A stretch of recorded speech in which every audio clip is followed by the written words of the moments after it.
Hello student, welcome to study with Shatarupa. Last ক্লাসে আমি smell sensation পড়িয়েছিলাম। আশা করি ক্লাসটা তোমাদের ভালো লেগেছে। আজকে ক্লাসে আমি যেটা পড়াবো সেটা হচ্ছে গাস্টেশন।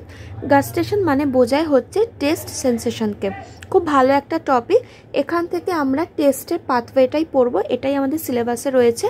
তো ক্লাসটা শেষ অবধি দেখো, আশা করি অনেকটা উপকৃত হবে। তো টেস্ট সেন্সেশন কিভাবে হয় না, আমাদের জিভে কি থাকে না, অনেক তোমার টেস্ট সেন্সেশন করার জন্য অনেক সেল থাকে, যাদেরকে বলা হয় টেস্ট সেল। আর তোমার রিসেপ্টরটা জানো, বলা হয় টেস্ট বাড। তো সেখানে যে টেস্ট সেলগুলো থাকে, তো সেই টেস্ট সেলগুলোর দ্বারাই কিন্তু আমাদের এই সেন্সেশনটা হয়। কেমন? তো এখানেও দুই ধরনের সেল থাকে, একটা হচ্ছে সাপোর্টিভ সেল আর একটা হচ্ছে টেস্ট সেল, যেরকম আমরা স্মেল সেন্সেশনে পড়েছিলাম। তো বেসিক্যালি এই স্মেল আর টেস্ট কিন্তু এরা দুজন কিন্তু পরস্পরের খুব ভালো বন্ধু। যখন কোনো ভালো খাবার আসে, ধরে নাও বিরিয়ানি যখন আমাদের সামনে আসে, তো বিরিয়ানিতে একটা খুব ভালো স্মেল বেরোয়, তার সাথে সাথে কি আমাদের কিন্তু মানে আমাদের সেন্সেশনও কিন্তু চালু হয়ে যায় টেস্টের। তো সেই জন্য বলা হয়, মানে বলে যে স্মেল আর টেস্ট কিন্তু একে অপরের পরিপূরক। কেমন?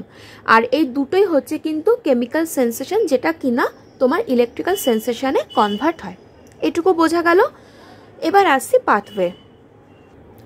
আমরা স্মেল সেন্সেশনের ক্ষেত্রে কি পড়েছিলাম, যে তোমার সাবস্টেন্সটা আসে, সেই সাবস্টেন্সটা কি হয় না, আমাদের মিউকাসের মধ্যে ডিজলভ হয়ে গিয়ে একটা সলিউশন তৈরি করে। একইভাবে এখানেও তাই হয়। এখানে আমাদের যে ওরাল ক্যাভিটি আছে, সেই ওরাল ক্যাভিটিতে কি থাকে, আমাদের স্যালাইভা থাকে। ঠিক, স্যালাইভা থাকে। তো এখানে কি হয় না, কিছু স্যাপিড সাবস্টেন্স আসে। এবার স্যাপিড সাবস্টেন্স মানে হচ্ছে যেই সাবস্টেন্সগুলো তোমার টেস্টকে প্রডিউস করতে পারে। সেই স্যাপিড সাবস্টেন্স তোমার সল্ট হতে পারে, স্পাইসি ধরনের হতে পারে, সুইট হতে পারে।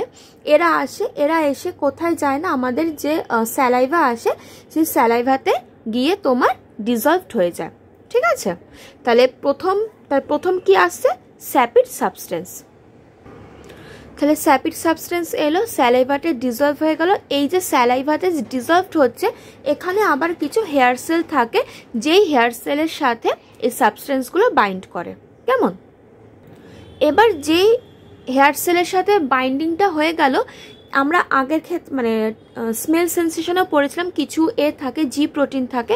এখানেও সেম, এখানেও যে জি প্রোটিনগুলো থাকে, এই বাইন্ড হয়ে যাওয়ার পর এই জি প্রোটিনগুলো অ্যাক্টিভেট হয়ে যায়। তাহলে এর পরের স্টেপটা হচ্ছে তোমার জি প্রোটিন অ্যাক্টিভেশন।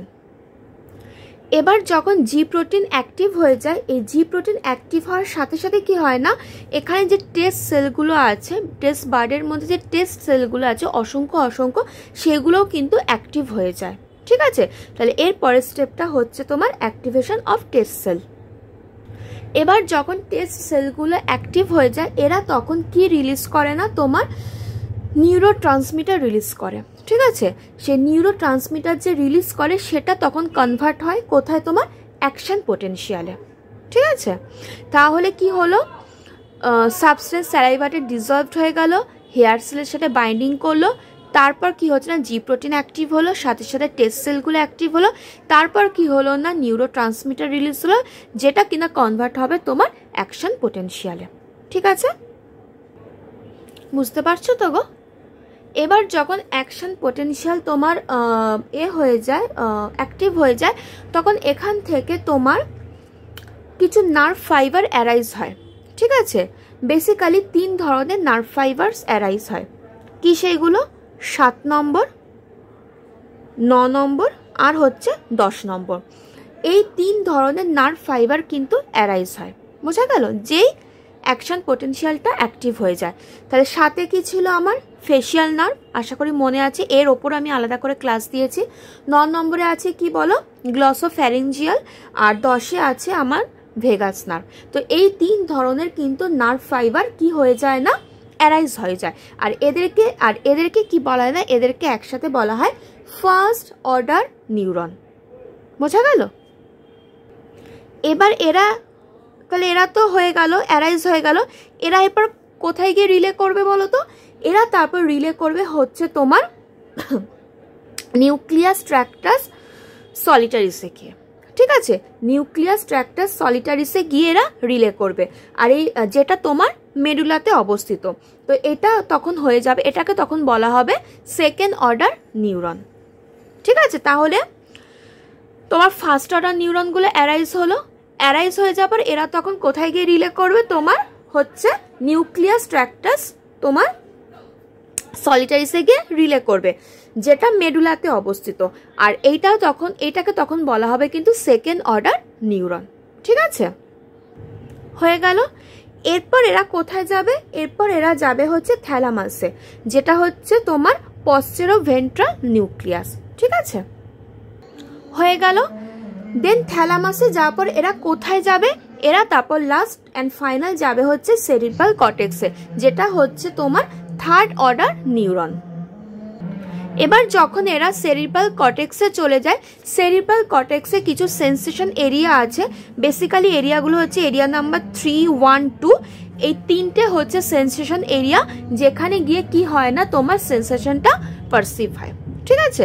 তো এই হচ্ছে স্টুডেন্ট তোমার টেস্ট সেন্সেশনের পাথওয়ে।